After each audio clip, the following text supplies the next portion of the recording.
আল্লাহর দয়া ছাড়া দুনিয়া আখেরাতে আমরা নাজাত পাবো? সম্ভব নয়। আল্লাহর দয়া ছাড়া কিয়ামতের দিনও আমরা নাজাত পাবো না। শুধুমাত্র আমল দিয়ে কিয়ামতের দিন কোনো মানুষ জান্নাতে যেতে পারবে না। শুধুমাত্র আমল দিয়ে, আল্লাহর দয়া ছাড়া শুধু আমল দিয়ে কোনো মানুষ কিয়ামতে জান্নাতে যেতে পারবে? কি এমন আমল করেছেন আপনি যে আপনি শুধুমাত্র আপনার আমল দিয়ে জান্নাতে চলে যাবেন?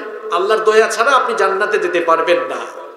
কিয়ামতের দিন আল্লাহ তাআলা এমন একজন নেককার বান্দাকে ডাকবেন, যেই লোকটা সারা জীবন এত বেশি নেকির কাজ করেছে, এত বেশি ভালো আমল করেছে, ফেরেশতা যেই লোকটার পাপের খাতা ওপেন করতে পারে নাই, যার পাপের খাতা পুরোপুরি ব্ল্যাঙ্ক, একেবারে খালি, কলমের দাগ লাগাতে পারে নাই ফেরেশতা, এমন একজন নেককার বান্দাকে আল্লাহ তাআলা ডেকে বলবেন, উদখুলিল জান্নাতা বিরহমাতি, go to the paradise with my mercy. আমার দয়ায় আমার জান্নাতে তুমি চলে যাও, আমার দয়ায় আমার জান্নাতে ঢুকে যাও, দাখিল হয়ে যাও।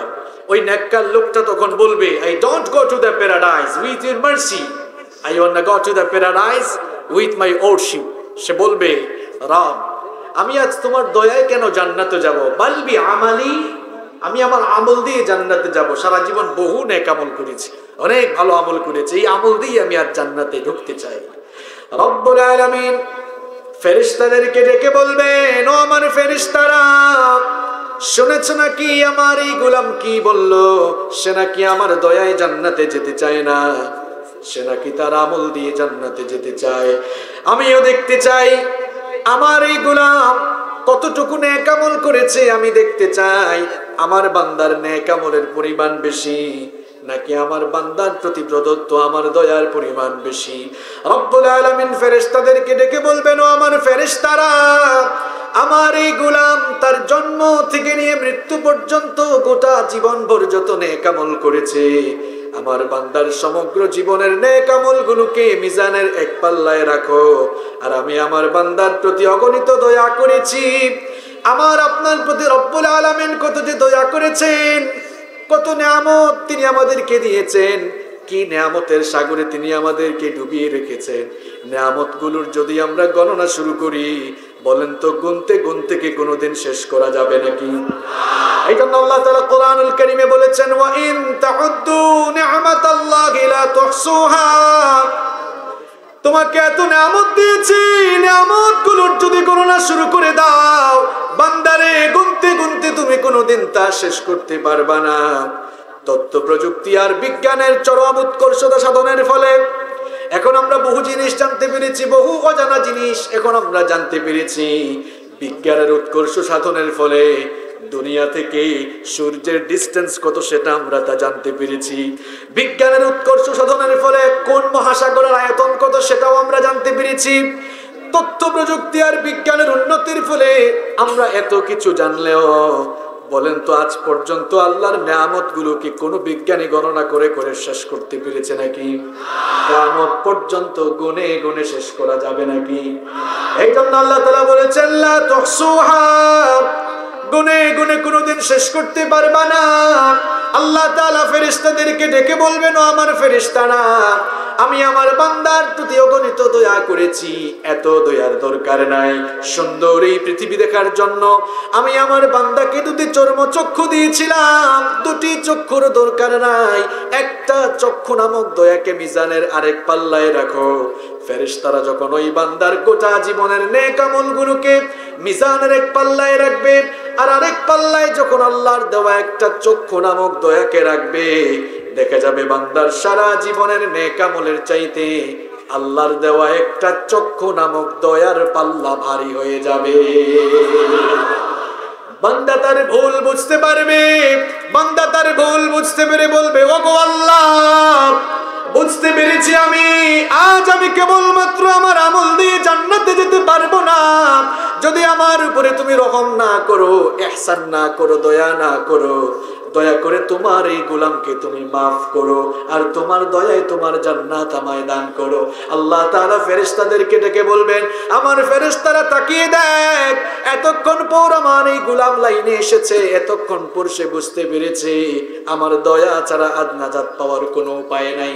আল্লাহ তাআলা তার গোলামকে ডেকে বলবেন, আমার গোলাম আয় আয়, তুই যে তোর ভুল বুঝতে পেরেছিস, এই জন্য আমি তোকে মাফ করে দিলাম, আর আমার দয়ায় আমার জান্নাত তোকে দান করে দিলাম। আর কিছু যে চাই না আমি, চাই গো নাজাত, আল্লাহ তোমার কাছে আমার এই মোনাজাত, আল্লাহ তোমার কাছে আমাদের এই মোনাজাত।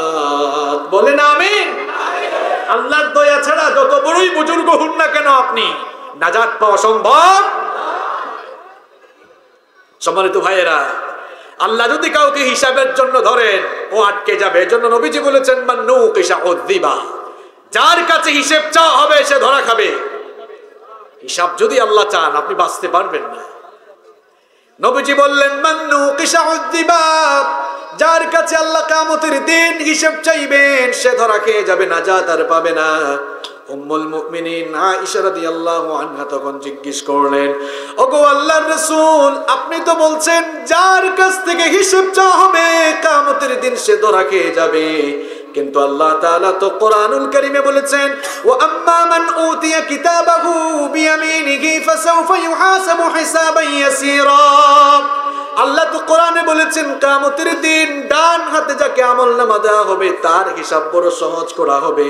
তাহলে সহজ হিসাবের মানহাজটা কেমন হবে, সহজ হিসাবের সিস্টেম মেথডটা কেমন হবে? নবীজি তখন বললেন, আয়েশা গো শোনো, সহজ হিসাবের মেথড হলো, সহজ হিসাবের পদ্ধতি হলো, আল্লাহ যদি তার কোনো বান্দার প্রতি দয়া করে তাকে যদি তিনি মাফ করে জান্নাতে দিতে চান, তাহলে বান্দার হাতে থাকা আমলের খাতা আল্লাহ দেখবেন, কিন্তু যাচাই বাছাই না করে আল্লাহ দয়া করে তাকে জান্নাতে ঢুকায়া দিবেন। খালি আবেগে সুবহানাল্লাহ পড়লে চলবে না, ব্যাপারটা বুঝতে হবে। এই যে আপনাদের ভুইয়ারহাট বাজারে ফর এক্সাম্পল আপনার একটি দোকান আছে, আপনি আপনার ফ্যামিলি নিয়ে ট্যুরে গেলেন কক্সবাজারে, 3 দিন থাকবেন। আপনার দোকানের ক্যাশিয়ার বা ম্যানেজার ছেলেটাকে ডেকে বললেন, শোনো, আমি 3 দিনের জন্য কক্সবাজার ট্যুরে যাচ্ছি আমার ফ্যামিলি সহ, এই 3 দিন দোকানের দায়িত্ব তোমাকে দিয়ে গেলাম, হিসাব নিকাশ ঠিকঠাক রাখবা, তোমার কাছেই দায়িত্ব দিলাম। 3 দিন পর আপনি ব্যাক করলেন, 3 দিন পর আপনি যখন ফিরে আসলেন, এরপরে আপনার দোকানের এই ক্যাশিয়ার বা ম্যানেজার আপনার কাছে হিসাব নিয়ে হাজির। কি নিয়ে হাজির?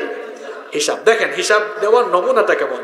এখন মনে করেন সে আপনাকে হিসাব দিচ্ছে, স্যার আপনি ছিলেন না এই 3 দিন, এই খাত থেকে এত টাকা আয়, এই বাবদ এত টাকা ব্যয় হয়েছে, এই কাজ এভাবে হয়েছে, এই কাজ এইভাবে হয়েছে। আপনি মনে করলেন আমার ম্যানেজার ছেলেটা আমার বিশ্বস্ত, ক্যাশিয়ার ছেলেটা আমার বিশ্বস্ত, এত আর দেখার কি দরকার। আপনি বললেন দাও, ইটস ওকে, ঠিক আছে যাও। এটা হিসাব গ্রহণের একটা সিস্টেম। আরেকটা সিস্টেম হলো, এই ছেলে আপনাকে হিসাব দিচ্ছে আর আপনি বলতেছেন এদিকে এই কাজটা এমনি করলি না কেন, এখানে এত টাকা খরচ হলো কেমনে, এই কাজটা এভাবে করলি না কেন, এটা তো এভাবে করলে আরো ভালো হইতো। অর্থাৎ ম্যানেজার বা ক্যাশিয়ার হিসাব দিচ্ছে আর আপনি কথায় কথায় তাকে জেরা করছেন। বলেন তো এই হিসাব নেওয়ার পরের পদ্ধতিটা সহজ না আগের পদ্ধতিটা সহজ? মাশাআল্লাহ, বুঝতে পেরেছেন। কিয়ামতের দিন আপনার আমার প্রত্যেকের হাতে আমলনামা যিনি দিবেন তিনি কে? আল্লাহ যদি বলেন, কিরে 5 ওয়াক্ত তো নামাজ পড়ছিস, ঠিক আছে, সাজদা এমনি দিলি না কেন, এই কাজটা এভাবে করলে না কেন? যদি ওই ক্যাশিয়ারকে যেভাবে মালিক কথায় কথায় জেরা করেছে, আপনাকেও যদি আল্লাহ কথায় কথায় জেরা শুরু করে, বাঁচার উপায়? আর যদি ওই প্রথম পদ্ধতি ওটা দেখবে, বলবে ওকে ঠিক আছে, এইভাবে যদি হয়, ওই যে আম্মাজান আয়েশাকে নবীজি জবাব দিচ্ছেন, আল্লাহ কাউকে দয়া করতে চাইলে দেখবেন, যাচাই বাছাই করবেন না, আল্লাহ বলবেন যা দৌড় দিয়ে আমার জান্নাতে ঢুক। সুবহানাল্লাহ, এটা সহজ হিসাব। এই রকম সহজ হিসাব আমরা চাই কি চাই না? নবীজি নিজে এইরকম সহজ হিসাবের জন্য দোয়া করতেন, আল্লাহুম্মা হাসিবনি হিসাবান ইয়াসীরা। সবাই মন খুলে আমার সাথে বলেন, আল্লাহুম্মা হাসিবনি হিসাবান ইয়াসীরা। ওগো আল্লাহ, আমাদের কাছ থেকে আপনি সহজ করে হিসাব নিয়েন। আর আস্তে বলেন আমিন। তাহলে আল্লাহর দয়া ছাড়া বাঁচার কোনো উপায় যাদের উপরে আল্লাহ দয়া করবেন তাদের কাতারে আল্লাহ আমাদেরকে শামিল করে। কষ্ট হচ্ছে আপনাদের? রাত 10:15 বাজে। আমি কিন্তু খুব লম্বা বক্তব্য দিব না, পাবলিক বেশি হয়ে গেছে গ্যাদারিং, এখানে কষ্ট যেন না হয়। শর্টকাট কিভাবে জীবন পরিবর্তনমূলক কিছু কথা, জীবন গঠনের জন্য কাজে লাগে এমন কিছু কথা আপনাদের সামনে আজ আল্লাহর কোরআন থেকে তুলে ধরবো ইনশাআল্লাহ। প্রত্যেকটি কথা যেন আমরা আমাদের প্র্যাকটিক্যাল লাইফে আমল করতে পারি, আল্লাহ তাআলা আমাদেরকে সেই তৌফিক দান করেন। সম্মানিত ভাইয়েরা, এখানে আমরা যারা এসেছি, এখানে কেউ এক একজন এক এক পরিবারের সদস্য, এক একজন হয়তো এক এক এলাকার, কিন্তু আপনারা আমাকে বলেন তো, এক একজন এক এক পরিবারের, এক একজন এক এক এলাকার হলেও মৌলিকভাবে এই পৃথিবীর সমস্ত মানুষ কয়টি পরিবারের সদস্য? আরো জোরে বলেন। তাম দুনিয়ার সমস্ত মানুষেরা, হোক না সে হিন্দু, হোক না সে বৌদ্ধ, হোক না সে খ্রিস্টান, হোক না সে যে কোনো ধর্মের মানুষ, ধর্ম বর্ণ জাতি নির্বিশেষে এই দুনিয়ার সমস্ত মানুষেরা মৌলিকভাবে এক পরিবার থেকে এসছে। সেই পরিবারের নাম হচ্ছে আদম আর হাওয়া পরিবার। পৃথিবীর সমস্ত মানুষের মূল উৎস এক, সবাই একটি পরিবারের সদস্য। সেই কথা রব্বুল আলামিন স্মরণ করিয়ে দিয়ে কোরআনুল কারীমের 49 নম্বর সূরা সূরাতুল হুজুরাতের 13 নম্বর আয়াতে বললেন, ইয়া আইয়ুহান নাসু ইন্না খলাকনাকুম মিন যাকারিন ওয়া উনসা ওয়া জাআলনাকুম শুউবান ওয়া ক্বাবাইলা লিতাআরাফু ইন্না আকরামাকুম ইনদাল্লাহি আতকাকুম ইন্নাল্লাহা আলীমুন খবীর। আল্লাহ তাআলা বলছেন, হ্যাঁ মানব জাতি, আমি তোমাদেরকে এক পুরুষ আর এক নারী থেকে সৃষ্টি করেছি, এরপরে আমি তোমাদেরকে বিভিন্ন গোত্রে ছড়িয়ে ছিটিয়ে দিয়েছি যেন তোমরা পরস্পর পরিচিতি লাভ করতে পারো। গোটা দুনিয়ায় অনেক বংশ বিস্তার হয়েছে, মানব বংশের বিস্তার সাধিত হয়েছে কয়টি পরিবার থেকে? আরো জোরে বলেন। এক পরিবার থেকে গোটা দুনিয়ার মানব বংশের বিস্তার সাধিত হয়েছে। সবার কিন্তু মূল উৎস এক, সবার মূল উৎস এক। অনেকে বুঝতেই পারতেছে না হুজুর আজকে কি নিয়ে আলোচনা করতে চায়, এমন জায়গা থেকে আজকে শুরু করছে। শোনেন, আলোচনার বিষয়টা আগেই বলে দিই। আজকের আলোচনার বিষয় হলো, মানুষ যেহেতু এক পরিবারের সদস্য, এক জায়গা থেকে আসছে, অনৈক্য শুরু হয়েছিল কোন জায়গা থেকে? আর এই ঐক্যের খুঁটি ভেঙে দিয়ে, ঐক্যের বন্ধন ছিঁড়ে ফেলে, ঐক্যের এই বন্ধন নষ্ট করতে করতে আজ এত অনৈক্য কোথায় কিভাবে হলো, এরপরে আজকের এই জায়গায় কেমনে আসলাম, উম্মার অনৈক্যের কারণ এবং ঐক্যের গুরুত্ব, আর কিভাবে আমরা ঐক্যবদ্ধ হবে, এগুলা নিয়ে আজকে কথা হবে ইনশাআল্লাহ। মোটামুটি ধারণা পাইছেন তো? শুরুর জায়গা থেকে তো আসতে হবে, কারণ আল্লাহ কোরআনে বলেছেন, কানান নাসু উম্মাতান ওয়াহিদা, কানান নাসু উম্মাতান ওয়াহিদা। সকল মানুষ এক উম্মত ছিল, এক তাওহীদের পতাকা তলে আবদ্ধ ছিল। কোনো ধর্ম ছিল না, কোনো বর্ণ ছিল না, আলাদা আলাদা বংশ ছিল না। সৃষ্টিগতভাবে মানুষ এক পরিবার থেকে এসেছে। আর তখন কানা, আল্লাহ মাদুর সিগা দিয়েছেন, আল্লাহ বলছেন কানান নাস, মানুষেরা ছিল উম্মাতান ওয়াহিদা, এক উম্মতের অন্তর্ভুক্ত। এবার শুনেন, এক উম্মতকে বিভক্ত করলো কারা? পৃথিবীর ইতিহাসে ঐক্যের ফাটল প্রথম ধরিয়েছে কারা? সেই ইতিহাস বলে এরপরে আপনাদেরকে নিয়ে আসবো আজকের এই জায়গায়। আজ মনে হয় গুতাগুতি নাই, ঠেলাঠেলি নাই। একজন কয় আমি আহলে হাদিস, আরেকজন হানাফি, আরেকজন কৌমি, আরেকজন আলিয়া, আরেকজন ঠান্ডা সুন্নি, আরেকজন গরম সুন্নি। আগে ভাগে তো সব বললে আলোচনাটা মিলবে না। এতটুকু পর্যন্ত আসবো, এজন্য আমাকে 20 মিনিট সময় দিতে হবে। কয় মিনিট? এই 20টা মিনিট আগে শুরু করি, কোথার থেকে কি হলো, এই জন্য শুরু করেছি এভাবে। পৃথিবীর সমস্ত মানুষ কয়টা পরিবারের সদস্য? এক পরিবার থেকে মানব বংশের বিস্তার ঘটেছে। এরপরে আস্তে আস্তে করে কিভাবে এই ঐক্যের বন্ধন নষ্ট হলো? সবাই তো এক উম্মত ছিল, এই কথা রব্বুল আলামিন কোরআনের বিভিন্ন জায়গায় বলেছেন। কোরআনুল কারীমের 21 নম্বর সূরা সূরাতুল আম্বিয়া এর 92 নম্বর আয়াত থেকে রব্বুল আলামিন বলছেন, وإن هذه أمتكم أمة واحدة وأنا ربكم فاعبدون وتقطعوا أمرهم بينهم كل إلينا راجعون الله تعالى বলছেন إن هذه أمتكم أمة واحدة এই উম্মত এক ছিল, এদের মধ্যে কোনো ভিন্নতা ছিল না, ভেদাভেদ ছিল না।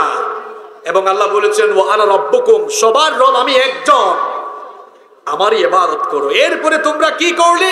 ওয়া তাকাত্তাউ আমরাহুম বাইনাহুম, এরপরে তোমরা নিজেদের কার্যকলাপের কারণে আস্তে আস্তে বিভক্ত হওয়া শুরু করলে। আর পৃথিবীর ইতিহাসে এই বিভক্তি প্রথম ধরিয়েছে যারা, নূহ আলাইহিস সালামের কওম তারা। আমি শুরু থেকে শুরু করেছি, ভালো করে শুনেন। এই পৃথিবীতে ঐক্যের বন্ধন সবার আগে প্রথমে নষ্ট করেছে নূহ আলাইহিস সালামের কওম। আদম আলাইহিস সালামের ছেলে পেলে বংশধর যারা ছিল, সেখানে অন্য কোনো ধর্ম ছিল? কথা বলেন না কেন? অন্য কোনো ধর্ম ছিল? সবাই এক তাওহীদের পতাকা তলে আবদ্ধ। আদম আলাইহিস সালাম দুনিয়া থেকে চলে গেলেন। আদম আলাইহিস সালাম দুনিয়া থেকে চলে যাওয়ার পরে নূহ আলাইহিস সালাম দুনিয়াতে আসার আগ পর্যন্ত প্রায় 10টি জেনারেশন চলে গিয়েছিল। কয় জেনারেশন? এটাকে নোয়াখালীর আঞ্চলিক ভাষায় কি বলে? জেনারেশন কি? হ্যাঁ, যেমন আমার বাড়িতে সিলেটে, আমাদের সিলেটে বলে 10 সিঁড়ি, 2 সিঁড়ি 3 সিঁড়ি, মানে 2 জেনারেশন 3 জেনারেশন। আপনারা আঞ্চলিক ভাষায় কি বলেন? প্রজন্ম না? যাই হোক, 10 প্রজন্ম। শোনেন ভাইরা, শোনেন, এখানে খুব একাডেমিক আলোচনা শুরু হয়েছে, ভালো করে শোনেন। এখানে যারা উঠাউঠি করতেছে এরা ওই এরকম পাবলিকই, আর যারা আছে এরা ওই পুরোটা শুনতেই এসেছে। কে উঠাউঠি করে এটা আমার দেখার বিষয় না, তবে উঠাউঠির টাইম আছে 20 মিনিট। ওই 20 মিনিট পরে যে উঠবে আমি কিছু বলবো না। তোমাদের পূর্বপুরুষরা কিন্তু এই মূর্তিগুলোরই পূজা করেছে, সুতরাং তোমরাও এই মূর্তিগুলোর পূজা করো। শয়তানের ধোঁকায় পড়ে এবার এই প্রজন্মের লোকেরা মূর্তি পূজারী হয়ে গেল। নূহ আলাইহিস সালামকে রব্বুল আলামিন শিরকে নিমজ্জিত এই কওমের জন্য নবী বানিয়ে পাঠালেন। নূহ আলাইহিস সালাম এসে তাদেরকে দাওয়াত দিলেন। নূহ আলাইহিস সালামের দাওয়াত পাবার পরে সেই কওমের নেতারা সবার আগে বাধা দিল। এখনো দেখবেন তথাকথিত খেতামার্কা নেতারা আল্লাহর দ্বীনের দাওয়াতের পথে বাধা সৃষ্টি করে। এগুলো আজকে নতুন কোনো বিষয় নয়, যত যুগেই নবীরা নবুয়ত আর রিসালাতের দাওয়াত নিয়ে এসেছেন, এই রকম খেতামার্কা নেতাগুলোই বাধা হয়ে আগে দাঁড়িয়েছে। পৃথিবীর ইতিহাস আপনি শুনেন। এ ভাই, বৃষ্টি চলে আসবে রে ভাই, আমারে বলতে দেন আজকে।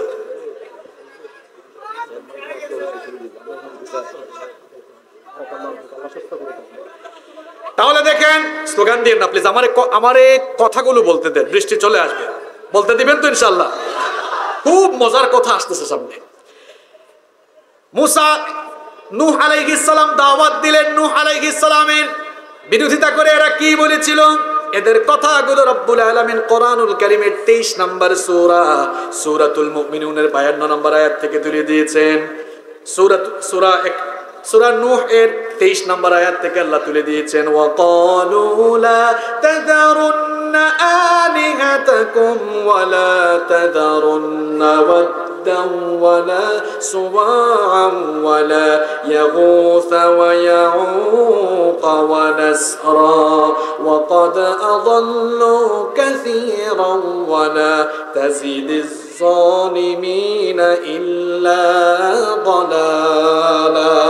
নেতারা বলেছিল খবরদার নূহের কথা শুনবা না, নূহের কথা শুনে তোমরা ওয়াদ, সুওয়া, ইয়াগুস, ইয়াউক এবং নাসর এই মূর্তিগুলোর পূজা বর্জন করবা না। নূহ আলাইহিস সালামের দাওয়াতের পরে এরা তাদেরকে বাধা দিয়েছিল। এর পরের ঘটনা আর বলার দরকার নাই, যতটুকু বোঝাতে চেয়েছি, সর্বপ্রথম তাওহীদবাদী উম্মতের মধ্যে আল্লাহর সাথে শরীক স্থাপন করে তাওহীদের পতাকা তল থেকে ঐক্যের বন্ধন নষ্ট করে ছিটকে গেল যারা, নূহ আলাইহিস সালামের কওমের লোক হলো তারা। তাহলে সব মানুষ এক দ্বীনের পতাকা তুলেছিল। সর্বপ্রথম শিরকিয়াতের মধ্য দিয়ে এক সাইডের মানুষ সেপারেট হয়ে গেল। এই উম্মার অনৈক্য আস্তে আস্তে শুরু হলো। এরপরে পৃথিবীতে আল্লাহ তাআলা যুগে যুগে, কালে কালে, সময়ে সময়ে মানুষের হেদায়েতের জন্য নবী পাঠিয়েছেন। সব নবীদের দাওয়াত এক ছিল না দুই রকম ছিল? সবাই বলেন এক রকম নাকি দুই রকম ছিল?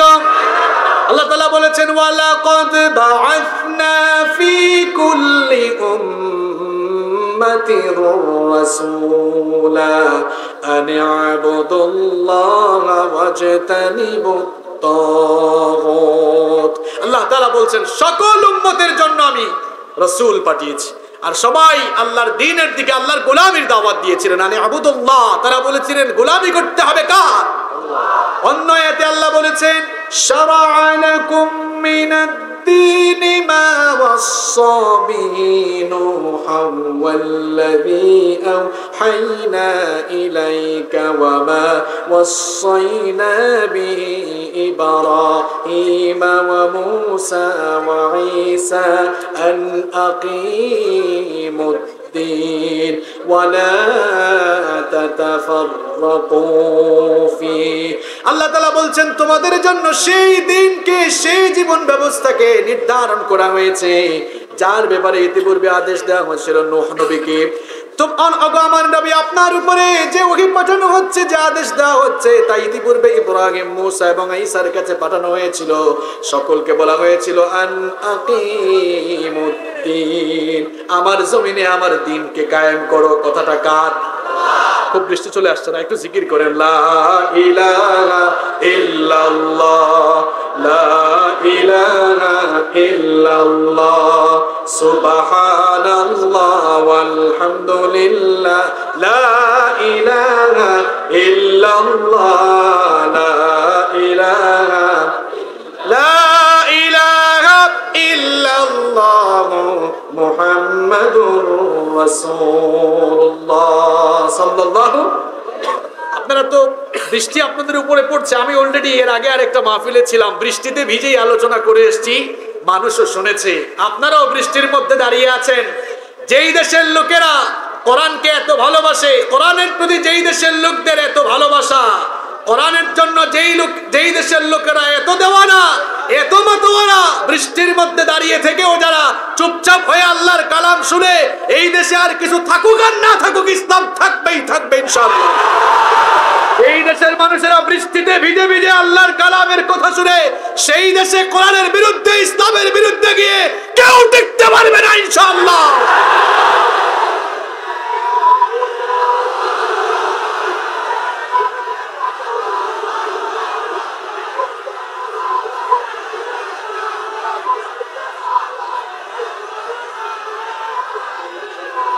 আমার ভাইরা থামেন থামেন, আল্লাহ আপনাদেরকে কবুল করেন ইনশাআল্লাহ।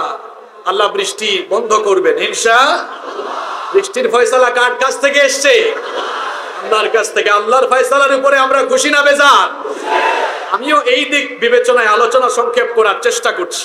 তাহলে দেখেন, সমস্ত নবীরা দাওয়াত দিয়েছেন এক না অভিন্ন? সব নবীদের কালেমা ছিল এক, ভিন্নতা ছিল না। আদম আলাইহিস সালামের কালেমা যা ছিল, সকল নবীদের কালেমা তা ছিল। আদম নবীর দাওয়াত ছিল লা ইলাহা ইল্লাল্লাহ, আদম সফিয়ুল্লাহ। আবার ইব্রাহিম আলাইহিস সালামের দাওয়াত ছিল লা ইলাহা ইল্লাল্লাহ, ইব্রাহিম খলিলুল্লাহ। মুসা আলাইহিস সালামের দাওয়াত ছিল লা ইলাহা ইল্লাল্লাহ, মুসা কালিমুল্লাহ। আবার ঈসা আলাইহিস সালামের দাওয়াত ছিল লা ইলাহা ইল্লাল্লাহ, ঈসা রূহুল্লাহ। আর আমার নবীর দাওয়াত ছিল লা ইলাহা ইল্লাল্লাহ, মুহাম্মাদুর রাসূলুল্লাহ সাল্লাল্লাহু। সব নবীদের কালেমা ছিল এক না দুইটা? আরো জোরে বলেন, একটা। লা ইলাহা ইল্লাল্লাহ, সব নবীদের কালেমা শুরু হয়েছে লা ইলাহা ইল্লাল্লাহ দিয়ে। কিন্তু নবীদের মাধ্যমে তাওহীদের দাওয়াত আসার পরেও যুগে যুগে অনেক লোকেরা তাওহীদের পতাকা তল থেকে বিভক্ত হয়ে গিয়ে তারা পার্টে পার্টে বিভক্ত হয়েছে। যেমন নবীজি বলেছেন, বনি ইসরাইলের লোকেরা 72 দলে বিভক্ত হয়েছে, ইহুদি নাসারারা 72 দলে বিভক্ত হয়েছে। আমাদের কাছে নবী পাঠানোর মাধ্যমে আল্লাহ তাআলা নবুয়তের দরজা বন্ধ করেছে, কিন্তু আমরা যেন সবাই এক থাকতে পারি এই জন্য নবীজি আমাদের কাছে দুইটা জিনিস দিয়ে গিয়েছেন। জোরে কোন কয়টা? আরো জোরে কয়টা? নবীজি বলেছেন তারাকতু ফীকুম আমরাইন লান তাদিল্লু মা তামাসসাকতুম বিহিমা। দুটো জিনিস তোমাদেরকে দিয়ে যাচ্ছি, এই দুটো জিনিসকে আঁকড়ে ধরলে তোমরা পথভ্রষ্ট হবে না। এক নাম্বার আল্লাহর কিতাব, দুই নাম্বার হচ্ছে নবীর সুন্নাহ। এই দুটো জিনিসকে যারা আঁকড়ে ধরবে তারা দুনিয়া আখিরাতে সফল হবে। এখন আমাদেরকে কোরআন এবং হাদিস আমাদেরকে নবীজি দিয়ে গেলেন, এই কোরআনের মধ্যে কিভাবে আমরা ঐক্যবদ্ধ থাকবো, কেমনে থাকবো, সবকিছু আছে না নাই? নবীজি বললেন খবরদার ইহুদি খ্রিস্টানদের মতো দলে দলে বিভক্ত হয় না। নবীজি বললেন আমার উম্মত ৭৩ কাতারে বিভক্ত হবে, ৭৩ দলে বিভক্ত হবে, ৭২ দল জাহান্নামে যাবে, এক দল লোকেরা জান্নাতে যাবে।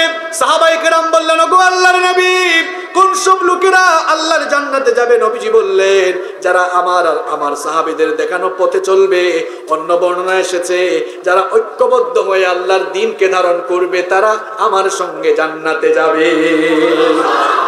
এখন যে কোরআন আর হাদিস আমাদের কাছে নবীজি দিয়ে গেলেন, এই কোরআনের মধ্যে আল্লাহ তাআলা এবার বলছেন, দেখেন মূল আলোচনা শুরু করে দিচ্ছি।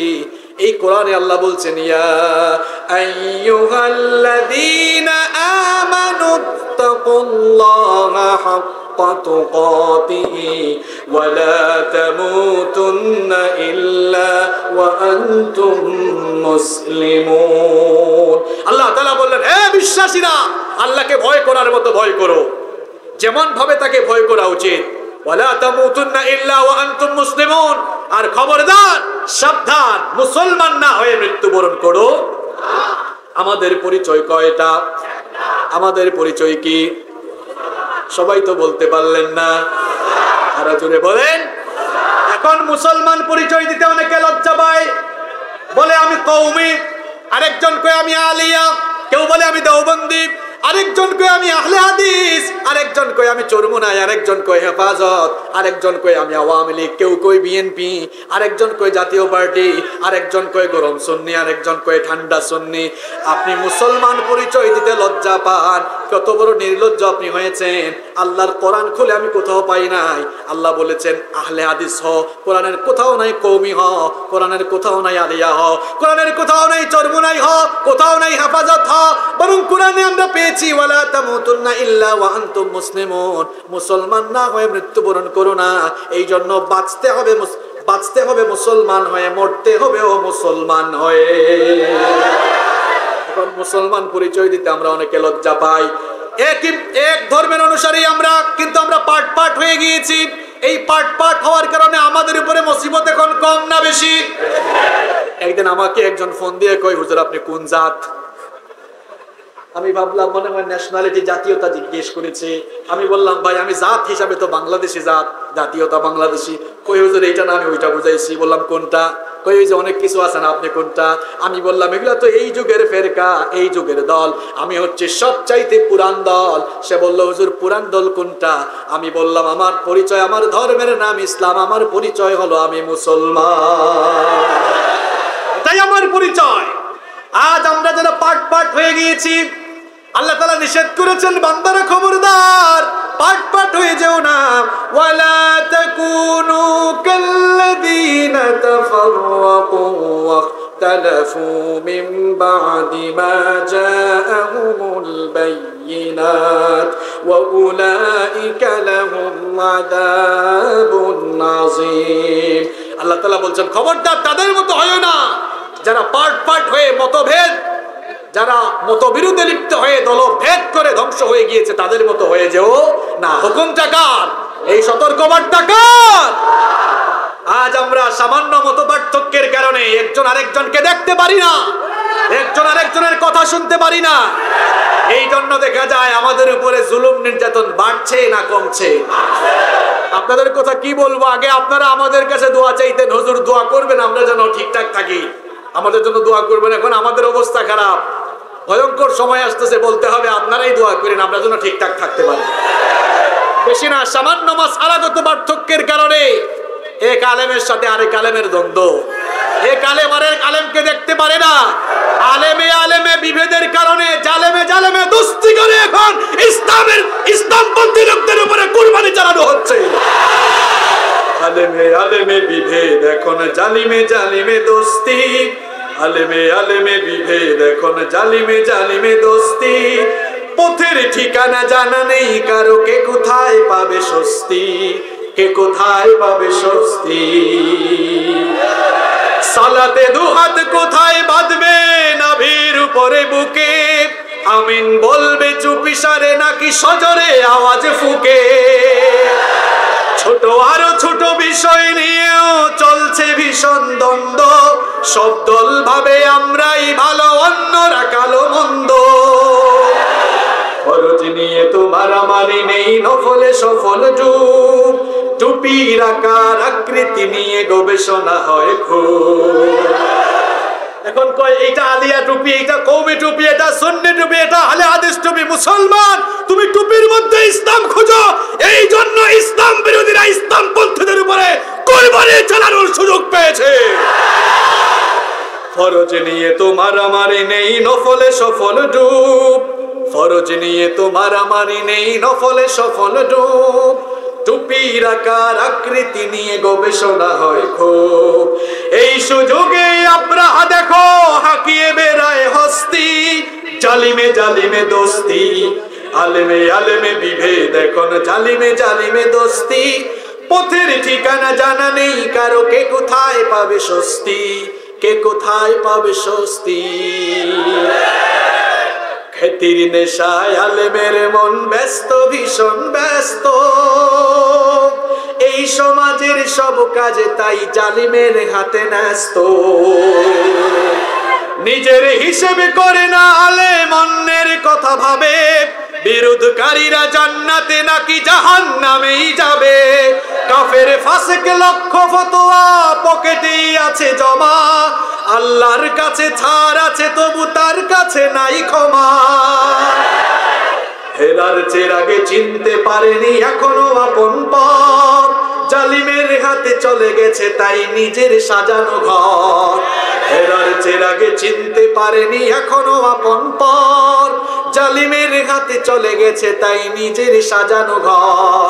সালতানাতের মিনার হারিয়ে আশ্রয় তার বস্তি, জালিমে জালিমে দোস্তি, আলেমে আলেমে বিভেদ এখন জালিমে জালিমে দোস্তি। পথের ঠিকানা জানা নেই কারো, কে কোথায় পাবে স্বস্তি, কে কোথায় পাবে স্বস্তি।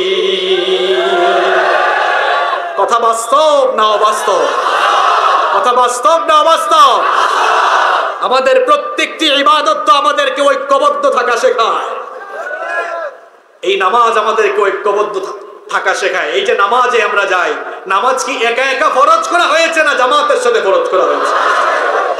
রব্বুল আলামিন বলেছেন ওয়া আকিমুস সালাতা ওয়া আতুজ যাকাতা ওয়ারকাউ মা'আর রাকিঈন। সালাত কায়েম করো, যাকাত দাও, আর রুকুকারীদের সঙ্গে গিয়ে রুকু করো, অর্থাৎ সবাই মিলে ঐক্যবদ্ধ হয়ে নামাজ আদায় করো। আমাকে বলেন তো দেখি, মসজিদে ঢুকার পরে কওমির হুজুর কি বলে নাকি তুমি আলিয়ার হুজুর পিছনে যাও? বলে নাকি? আলিয়ার হুজুর কি বলে নাকি তুমি কওমির হুজুর পিছনে যাও? কথা বলেন, বলে নাকি? কেউ কি বলে নাকি আমি চরমুনাই করি তুমি আহলে হাদিস পিছনে যাও? বরং দেখা যায় নামাজে যাওয়ার পরে যে যেই দলই করুক না কেন, নামাজে যাওয়ার পরে সবাই কাছাকাছি পাশাপাশি দাঁড়ায় কিনা? এখন নামাজের এই ঐক্য, মসজিদের ভেতরের এই ঐক্যের নমুনা কি মসজিদের বাইরে আছে নাকি? বরং মসজিদের বাইরে আসলে একজন আরেক দিকের দিকে তাকায়ও না, সালাম দেয় না, কথা বলবে আর কি, তাকায়ও না। আছে না নাই? অনৈক্যের মধ্যে আমরা ডুবে গেলাম। অথচ বুখারীর বর্ণনায় নবীজি বলেছেন আল মুমিনু লিল মুমিনি কাল বুনিয়ান ইয়াশুদ্দু বা'দুহু বা'দা।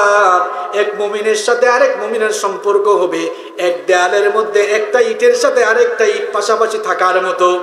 এখন দেখেন তো, এই পিলার থেকে ওই পিলার পর্যন্ত যদি দেয়াল দিতে যায়, এখানে একটা ইট দুই হাত পরে পরে যদি একটা ইট বসানো হয়, তাহলে কি এখানে দেওয়াল হবে নাকি? বরং দেয়াল নির্মাণের জন্য একটা ইটের কাছে আর একটা ইট বসাতে হবে। এরপরে সিমেন্ট আর বালু দিয়ে আস্তর করা হলে দেয়ালটা শক্তিশালী হবে না দুর্বল হবে? তখন আর এই দেয়ালকে ধাক্কা দিয়ে পালানো যাবে। আরো সহজ করে বুঝাবার জন্য বলি, আপনার হাতে যদি কেউ একটা লাঠি দেয়, একটা লাঠি ভাঙা সহজ না কঠিন? শুনতেছেন আমার কথা? আপনার হাতে একজন একটা লাঠি দিয়ে বললে এটা আপনি ভাঙেন, একটা লাঠি ভাঙা সহজ না কঠিন? সহজ না কঠিন? এবার আপনার হাতে 1000 লাঠি দেওয়া হলো, বলা হলো এটা ভাঙেন, কুতাকুতি শুরু হবে। নোয়াখালীতে এটাকে আঞ্চলিক ভাষায় কি বলে? কুতাকুতিকে? আচ্ছা, কুতাকুতি। আচ্ছা বুঝেন ভাইরা, বুঝেন। মাশাআল্লাহ, এই বৃষ্টিতে আপনারা ভিজতেছেন, কি আর বলবো আপনাদের কথা। আপনাদেরকে তো মনে হয় ঝড় তুফান আসলে এখান থেকে মনে হয় আজকে সরানো যাবে না। সম্মানিত ভাইরা, দেখেন, একটা লাঠি হাতে থাকলে ভাঙা সহজ, 1000 লাঠি হাতে থাকলে কুতাকুতি শুরু হয়, ভাঙা যায় না। এই উদাহরণটা এই জন্য দিলাম, আমরা যদি এক ধর্মের অনুসারী হওয়া সত্ত্বেও আমরা যদি ছোট ছোট দলে উপদলে বিভক্ত হই, একটা লাঠি ভাঙা যেমন সহজ, আলাদা আলাদা থাকলে ইসলাম বিরোধীরা যাকেই যখন ধর্মে একেবারে মেরুদণ্ড ভেঙে দিবে। 1000 লাঠি একসাথে থাকলে যেমন ভাঙা খুব কঠিন, ভাঙা যায় না, ঠিক তেমনি ভাবে আমরা যদি ছোটখাটো মাসআলাগত মতপার্থক্য ভুলে গিয়ে সকল আলেমরা ভাই ভাই হয়ে এক টেবিলে বসে যাই, জুলুম নির্যাতন তো দূরের কথা, ইসলামের বিরুদ্ধে ষড়যন্ত্র করা দূরের কথা, ইসলামের বিরুদ্ধে, কোরআনের বিরুদ্ধে কেউ কথা বলারও সাহস পাবে না।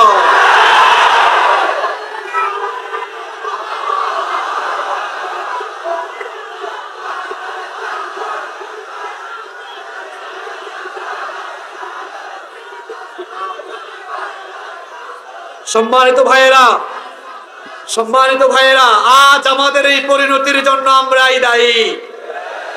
এক ভাই মার খায়, আরেক ভাই কয় তো কি হয়েছে, এটা আমাদের না। মিয়া সাহেব, আপনি বুঝলেন না, পরের সিরিয়ালটা কিন্তু আপনার। এক ভাইয়ের উপরে যদি জুলুম হয়, আপনি একজন আলেম হিসাবে, মুসলমান হিসাবে গর্জে উঠবেন। এই গর্জে ওঠা দেখাই কোরআন বিরোধীদের কলিজায় কম্পন শুরু হয়ে যাবে।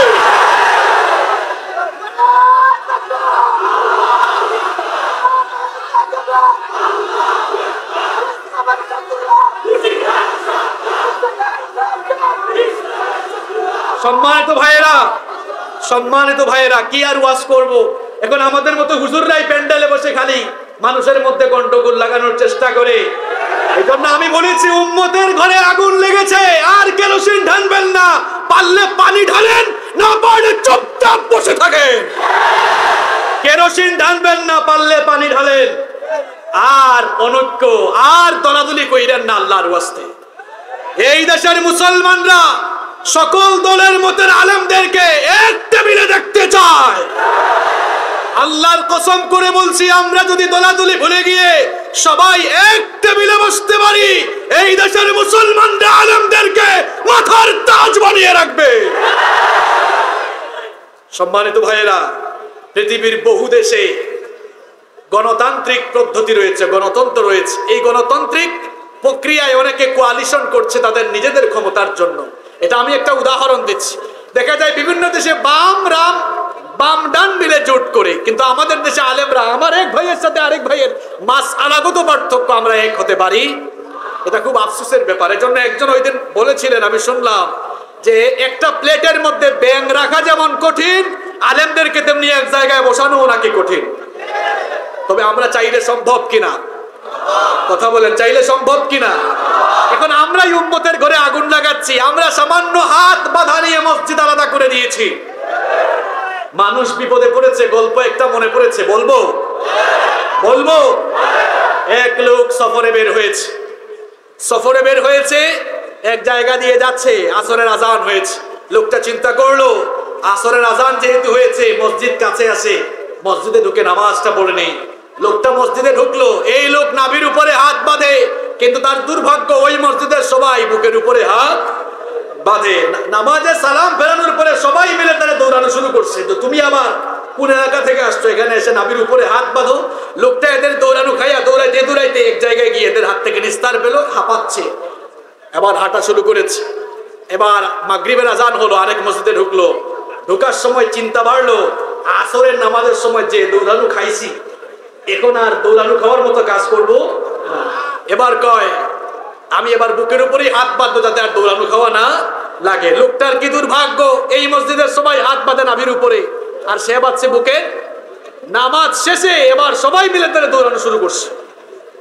এবার দৌড়ানো খাইয়া দৌড়াইতে দৌড়াইতে এক জায়গায় গিয়েছে, হাঁপাচ্ছে। এরপরে যেতে যেতে এক জায়গায় যাওয়ার পরে এশার নামাজের আজান পড়েছে। এশার নামাজের আজান যখন হয়েছে, লোকটা আবার খুব দুশ্চিন্তায় টেনশনে পড়ে গিয়েছে। আসরের নামাজে এক মুসিবত, মাগরিবের নামাজে আর এক মুসিবত। আসরের নামাজে নাভির উপরে হাত বাঁধার পরেও দৌড়ানো খাইলাম, মাগরিবের নামাজে বুকের উপর হাত বেঁধে দৌড়ানো খাইলাম। জানি না এখন কপালে কি আছে, কপালে কি আছে যেহেতু জানি না, সেহেতু হাত আর নাভির উপরেও না, বুকের উপরেও না, একদম কপালের উপরে। এখন লোকেরা এই দৃশ্য দেখে বলতেছে, কি ব্যাপার ভাই, তুমি কপালে হাত বাঁধলা কেন? সে এবার ঘটনা শোনায় বলতেছে, ভাই রে, জানি না আপনাদের মসজিদে ঢুকছি, কপালে কি আছে, এই জন্য সরাসরি কপালেই হাত বেঁধে ফেলেছি। এটা আপনাদেরকে মজা দেওয়ার জন্য বলছি না। আজ এই হাত বাঁধা নিয়ে, আমিন আসতে বলা, জুড়ে বলা নিয়ে মসজিদ আমরা ভাগ করেছি। আর এই সুযোগে জালেমরা একজন আর একজনের বন্ধু হয়ে ইসলামকে কিভাবে এই জমিন থেকে নিধন করা যায় সেই ষড়যন্ত্রে লিপ্ত হয়েছে। এগুলো ভুলে যেতে হবে। হজ করেছেন, উমরা করেছেন, কে কে হাত তুলেন তো? মাশাআল্লাহ, অনেকে আছেন, হাত নামান। হারামাইন শরীফাইনে, মক্কা মদিনায় যারা নামাজ আদায় করেছেন আপনারা দেখেছেন, সেখানে ওয়ালাদ্দাল্লিন বলার পরে আমিন কেউ আসতে বলে, কেউ জোরে বলে, কোনো ঠেলাঠেলি আছে? আলহামদুলিল্লাহ, আমিও তো একাধিকবার গিয়েছি। আমি একবার এশার নামাজ আদায় করছি মসজিদে হারামে, ফজিলাতুল শেখ আব্দুর রহমান সুদাইস নামাজে ইমামতি করছেন। আমার পাশে এক পাকিস্তানি দাঁড়িয়েছে। আব্দুর রহমান সুদাইস সূরাতুল ফাতিহা তেলাওয়াত শেষ করছেন, গায়রিল মাগদুবি আলাইহিম ওয়ালাদ্দাল্লিন।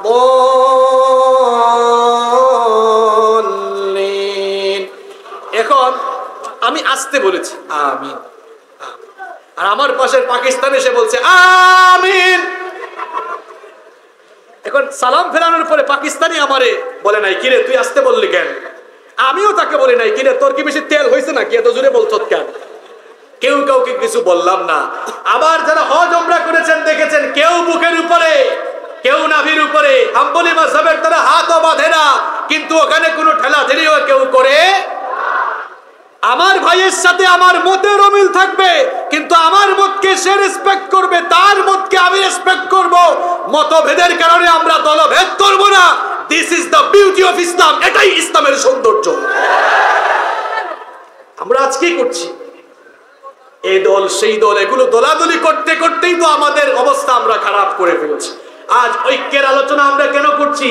এত ওয়াজ নসিহত দিয়ে কি হবে? আমরা যদি খালি উম্মতের ঘরে আগুন লাগাতে থাকি, একটু পানি ঢালেন, সবাই কেমনে এক হওয়া যায়?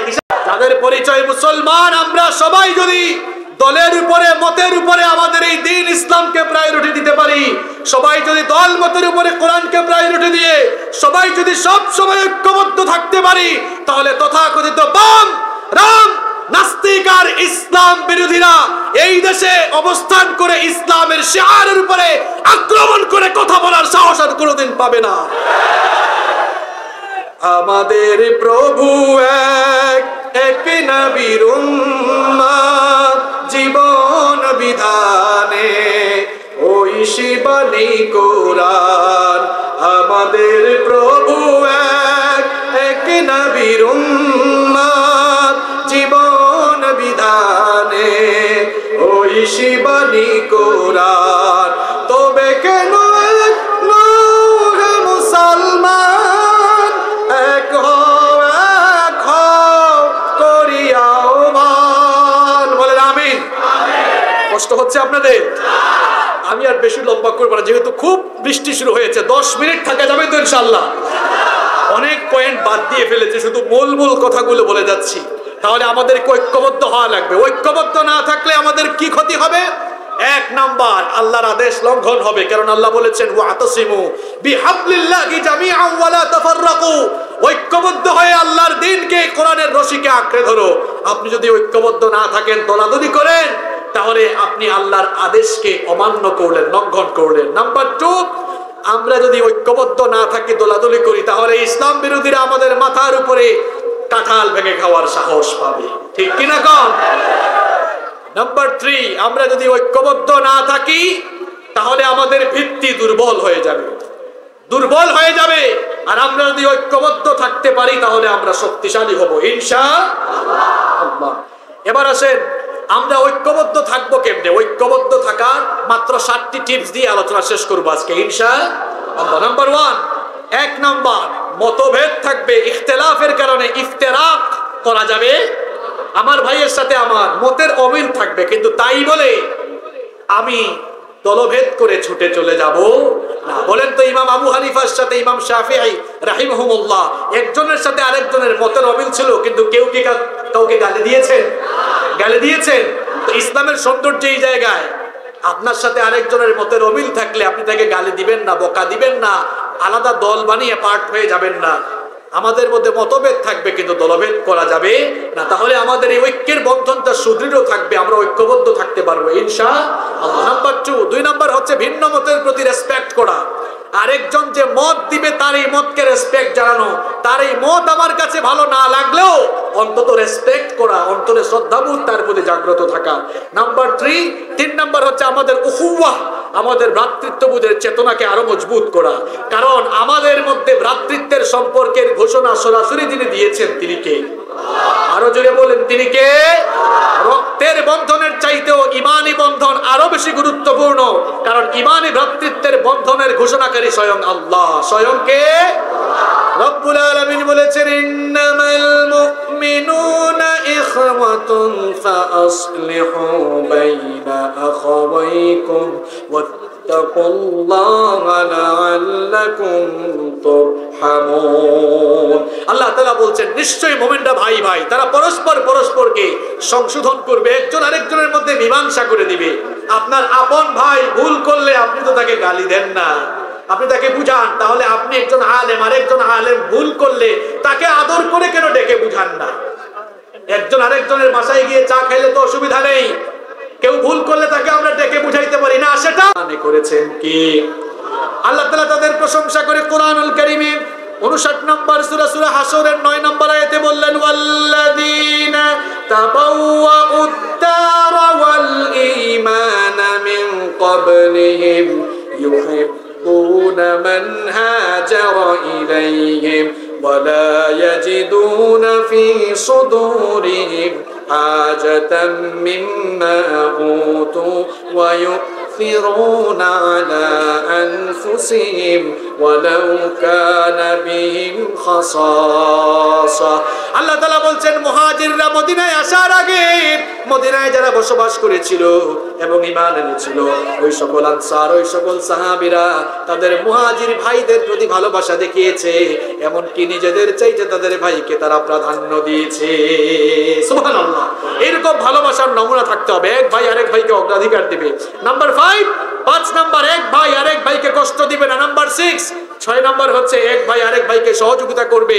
নাম্বার 7 নাম্বার হচ্ছে এক ভাই আরেক ভাইকে সংশোধন করে দিবে, ভুল করলে সংশোধন করবে। এই যে পয়েন্টগুলো বললাম আজকের এই বৃষ্টির কারণে ভেঙে বলা আর সম্ভব হলো না, এর মাধ্যমে ঐক্যের বন্ধন আমাদের মজবুত থাকতে পারে। খবরদার ভাইরা, আর দলাদলি করিয়েন নাই, দলাদলি করলে কারো পিঠের চামড়া থাকবে না। আর দলাদলি বাদ দিয়ে সবাই যদি আল্লাহর কোরআনের জন্য, ইসলামের জন্য, দ্বীনের খাতিরে, কোরআনের খাতিরে আমরা ঐক্যবদ্ধ হয়ে যেতে পারি, তাহলে দেখবেন খুব বেশি দেরি নয়, ইনশাআল্লাহ অতি তাড়াতাড়ি আল্লাহর জমিনে আল্লাহর কোরআনের রাজ কায়েম হবেই হবে ইনশাআল্লাহ। আল্লাহ কবুল করেন, বলেন আমিন।